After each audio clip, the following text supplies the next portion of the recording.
O ito latest, na-dismiss na pala lahat ng kaso ng mga Marcos sa Sandigan Bayan. Yung 30 years na mga kaso na inilalaban natin para makuha ng gobyerno yung mga ninyakaw ng panahon ni Marcos Sr., wala na ngayon. Dismiss na. Dahil hindi na interesado ang gobyerno na habulin ito dahil ang gobyerno ay si Marcos.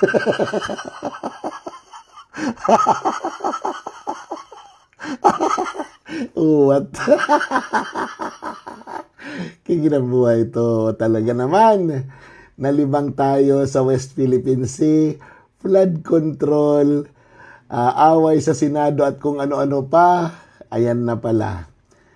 Nabulaga tayo, tapos na ang mga kaso Sandigan Bayan at walang reaksyon ang mga tao rito. Lalong-lalo na yung mga lumaban noong panahon ni Ninoy Aquino. 'Di ba? Si Ninoy Aquino exposed the corruption of the Marcoses. He died doing it. Nakulong siya ng matagal, ininsulto, kung ano-ano ang inilagay sa media, tapos pinapunta sa US para magpa-opera, nang bumalik, namatay, hanggang ngayon unsolved ang kanyang murder. Tapos yung mga tagasunod niya, yung mga gumagamit ng kulay nila, yung mga gumagamit ng kanilang ideology, kasama yung mga anak. Si Noynoy, wala na di ba? So, hindi na siya kasali doon. Yung mga nandito na lang, yung apo, kasama yung apo, ay ipinagtatanggol yung ipinaglaban ng lolo nila. Di ba? Nakulong si Ninoy Aquino ng matagal. Namatay siya saying the Filipino is worth dying for. And now, Marcos muna, wag lang Duterte. Diretsuhin natin ito.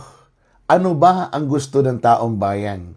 Yung Blue Ribbon Committee hearing na hahawakan ng mga taong walang impluwensya sa Malacanang at ang iimbestigahan ay ang flood control o yung impeachment trial ni Vice President Sara Duterte. Alam niyo, magandang pag-usapan ito dahil ang sinasabi nila may survey daw na ang sinasabi ng taong bayan, 74% gustong trial ni Vice President Sara Duterte.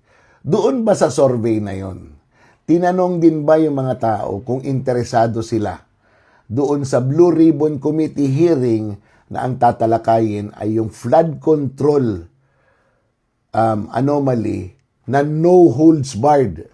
Tatawagin lahat ng involved. Siguro pipiliin ng mga tao yung 1 trilyon na nawala sa taong bayan kaysa doon sa hearing kay Sara Duterte. Alam niyo kung bakit? Yung kay Sara Duterte, it has been dragging for a long time.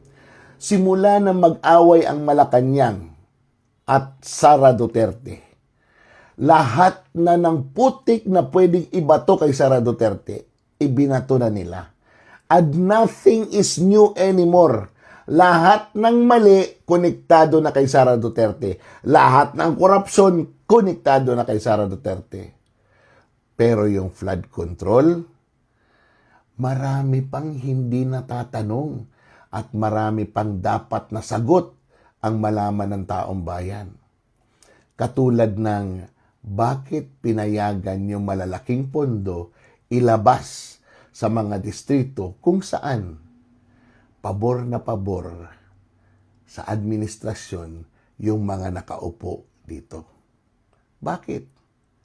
Kung for later release yun, bakit yung Ilocos Norte narilisan kaagad ng pondo for 2025, 20 billion, both districts? Parehong distrito. 12 o 13 bilyones sa unang distrito, 7 or 8 billion sa pangalawang distrito. Can you imagine that? Only for 1 year.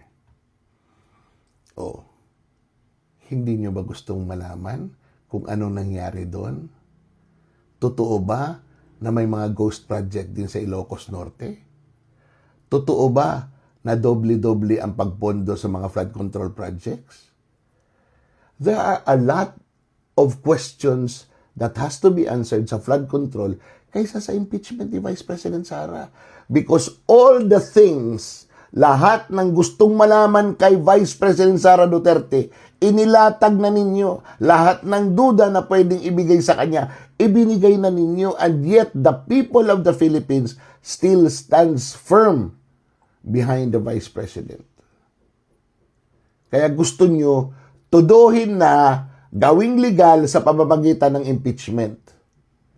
And that is why Cayetano and his group is standing firm. Why? Because the people has to be protected. Hindi si Sara Duterte ha, the people has to be protected. Protected from corruption and protected from destroying a leader that could lead us to prosperity.